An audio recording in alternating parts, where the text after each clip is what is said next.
Bonjour, je suis Philippe Massoubre et bienvenue sur le blog expertcomptableenligne.fr. J'aimerais vous parler d'un système qui pourrait être mis en place et qui permettrait en fait de véritablement booster l'épargne retraite en France. En fait, le nouveau plan d'épargne retraite mis en place par les dirigeants actuels, mais aussi les dispositifs existants, eh bien, ont tous un point commun. C'est que les cotisations qui sont versées sur ces comptes ne sont pas exonérées de cotisations sociales. Alors on parle souvent d'exonération fiscale pour les entreprises, mais on oublie une chose, c'est qu'en fait les cotisations sociales coûtent beaucoup plus cher que l'impôt.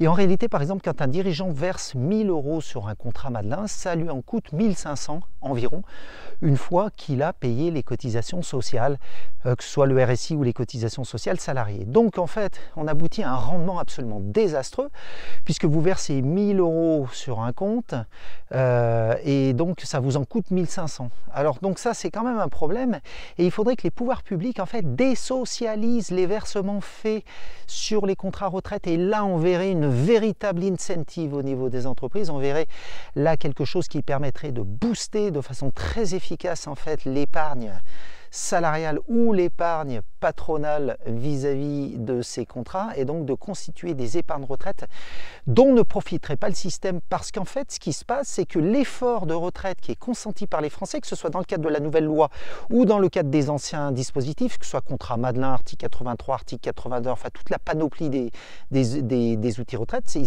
tout le problème de fond, c'est qu'en fait on paye des charges sociales là-dessus. Donc c'est quand même aberrant que pour faire une épargne retraite, on soit obligé de payer l'URSSAF, payer l'assurance maladie, payer la CSG-CRDS en amont, et que par la suite, les dits revenus soient encore fiscalisés à titre personnel. Donc là, on aboutit en fait à des doubles, triples taxations.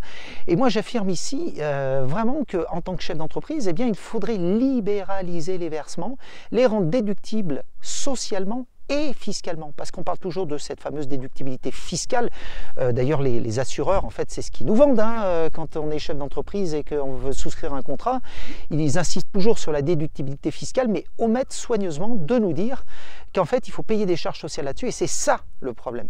Donc moi, j'ai vraiment de suggestions à faire à nos gouvernants, c'est libéraliser les versements en retraite, le faire donc en amont de toute taxation. Et puis taxer le revenu, une fois que le revenu est perçu, ça me paraît logique, mais avoir des doubles ou triples taxations et une retenue à la source aussi importante à la base, eh ben c'est ça le vrai problème, et c'est pour ça qu'en fait on n'arrive pas à booster l'épargne retraite de ce pays, contrairement à l'épargne tout court qui, elle, se porte très bien.